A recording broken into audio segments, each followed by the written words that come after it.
World cup semifinal India versus New Zealand. India इस पूरे world cup की सबसे डोमिनेटिंग टीम रही है।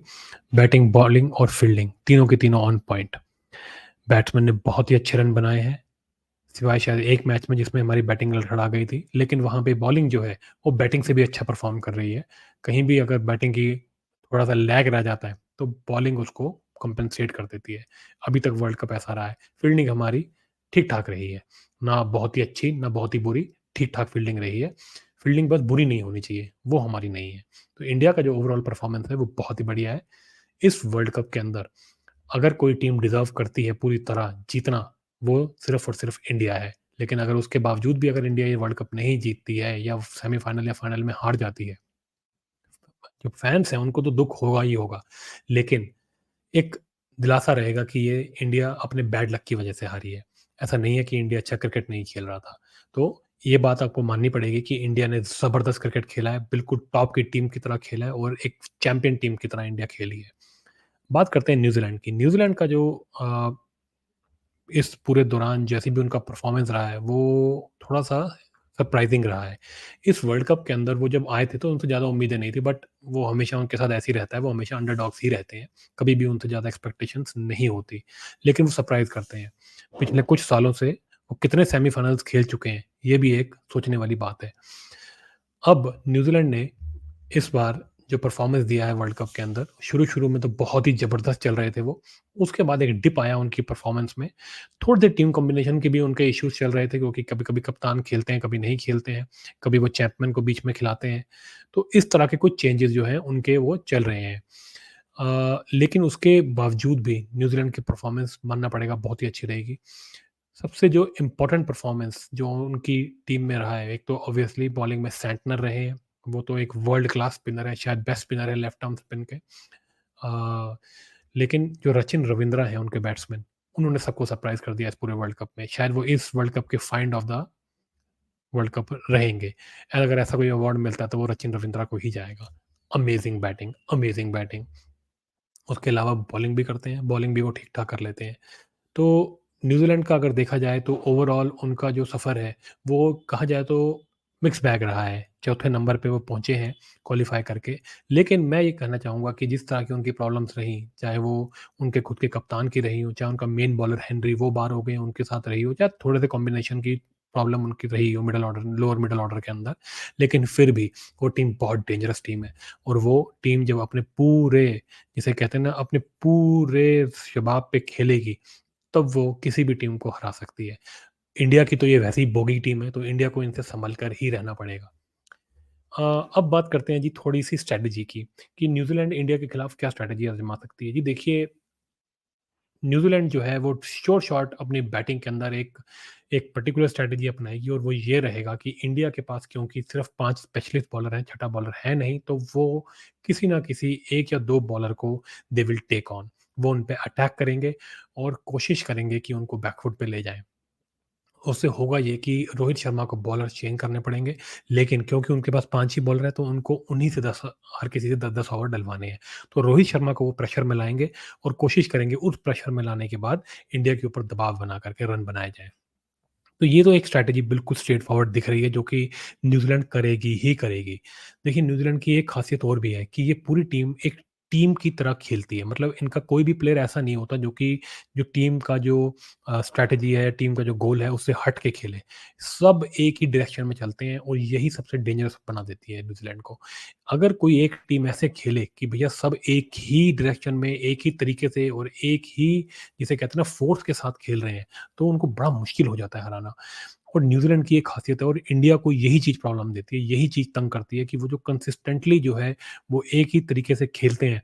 इंडिया के पास उनका जवाब नहीं रहता था पहले, लेकिन अब क्योंकि हमारी जो बॉलिंग है, वो बिल्कुल ऑन पॉइंट रही है, तो एक ये बड़ा अच्छा कॉन्टेस्ट हो सकता है।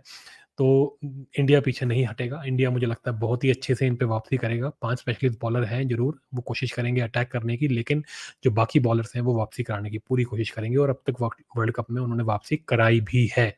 पिछले मैच में जब शमी की पिटाई हो रही थी, तो स्पिनर्स हमको गेम में वापस ले आए थे। खैर, गेम तो हमारे पास ही था वो, लेकिन पिटाई होने के बावजूद भी स्पिनर्स ने विकेटें दिलाई थी। ये पहले भी वर्ल्ड कप में हो चुका है। तो एक तो ये चीज़ रहेगी।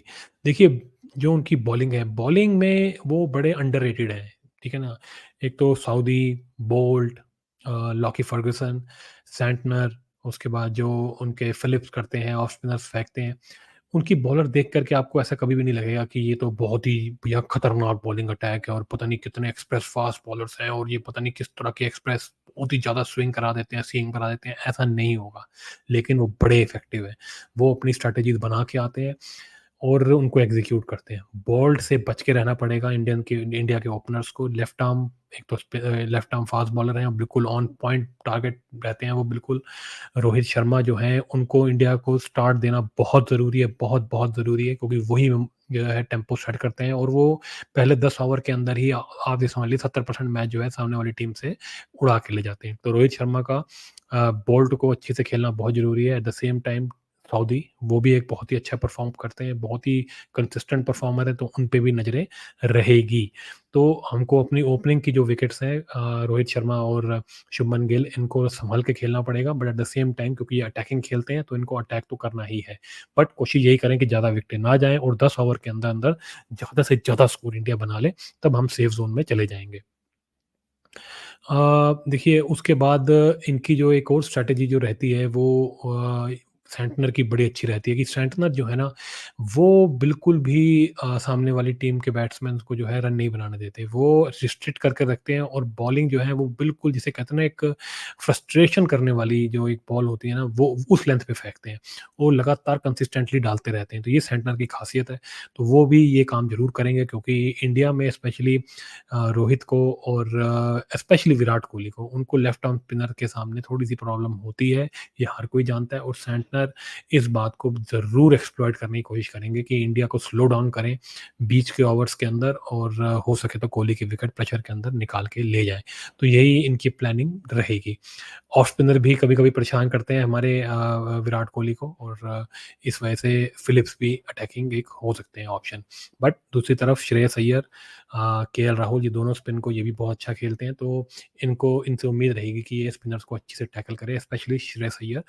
उनसे ये एक्सपेक्टेशन है कि वो लंबे-लंबे छक्के जो हैं इनको स्पेशली फिलिप्स को उड़ा-उड़ा के मारे, ताकि प्रेशर अगर बनता भी है तो उसको हटाया जा सके। तो इस तरह की स्ट्रैटेजीज़ चलेंगी और देखिए जो कंडीशंस होंगी उसके ऊपर भी बहुत कुछ डिपेंड करता है। सुनने में आ रहा है कि ड्राई कंडीशंस रहेंगी, अगर वो रहता है तो स्पिनर्स को बिल्कुल असिस्टेंस मिलेगा।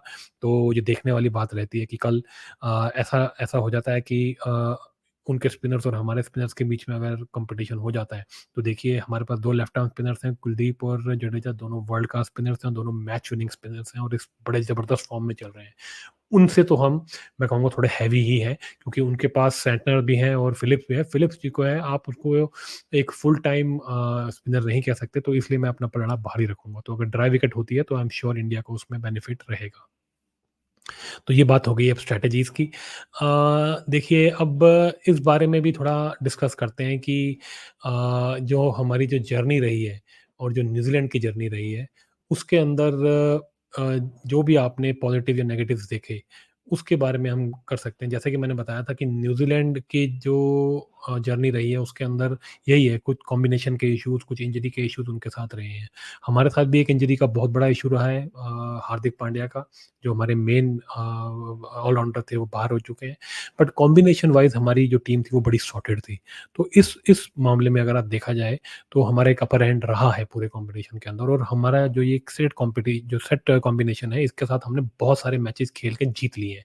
तो वो भी एक हमारे ऊपर एक अपर हैंड है कि वो तो थोड़ा-सा अपने कॉम्बिनेशन को लेकर के डाइसी रहते ही हैं और वो हारे भी हैं कुछ मैच इस चक्कर में।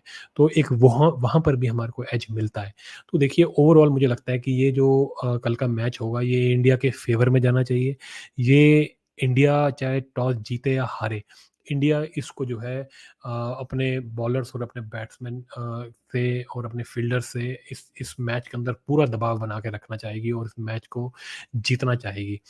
इतना आसान नहीं रहेगा, ये बात मैं आपके सामने ये बता दूँ बहुत क्लियरली कि जैसे अब तक कुछ मैचेज़ में ऐसा हुआ है, ज़्यादातर मैचेज़ जो इंडिया ने खेले हैं उसमें इंडिया ने वन साइडेड मारा है। मैं आपको ये बात गारंटी देता हूँ कि ये मैच वन साइडेड नहीं होगा क्योंकि न्यूज़ीलैंड टीम पूरी तैयारी करके आएगी और एक प्लान बना के आएगी और उस प्लान के साथ ही वो खेलेंगे। डेवन कॉनवे वो उस बंदे पर नज़र रखनी बहुत ज़रूरी है, क्योंकि वो ऐसे ही खेलते हैं। वो आपको लगेगा कभी या तो चल जाएँगे तो 150 ही मार देंगे, नहीं चलेंगे तो वो 0 पे भी आउट हो जाते हैं। तो वो ऐसे ही खेलते हैं, लेकिन बड़े ओकेज़न पे वो बड़ा डेंजरस खिलाड़ी है। इंडिया को उन पे नज़र रखनी पड़ेगी। एक स्पेशली सचिन रविंद्रा और डेवन कॉनवे, ये ओपनर जो हैं दोनों के दोनों ये डेंजरस हैं। केन विलियमसन की क्वालिटी के बारे में तो क्या ही बात करना, तो उनके पास ये सब बॉलर्स तो है ही। और बाकी जो है मैं फिर भी उनको इतना नहीं दूँगा, क्योंकि स्पिनर्स हमारे खतरनाक हैं, तो नीचे के बॉलर्स को बैट्समैन को मैं उनको इतना डेंजरस नहीं बताऊँगा इंडिया के खिलाफ, बट ऑब्वियसली उनकी ओपनिंग बहुत, बहुत खतरनाक है और इंडिया के जो बॉलर्स हैं उनको उनके ऊपर शुरू से ही दबाव बनाना बहुत ज़रूरी है। तो चलिए जी, उम्मीद है कि ये मैच बहुत ही एक्साइटिंग हो, इंटरेस्टिंग हो, हम सब मिलकर ये मैच देखेंगे और will cheer for India and will hope कि इंडिया इस वर्ल्ड कप में जीत करके पूरे देश को खुशियाँ बाँटे। अगर आपको ये वीडियो अच्छा लगे तो लाइक, शेयर और सब्सक्राइब करना ना भूलें।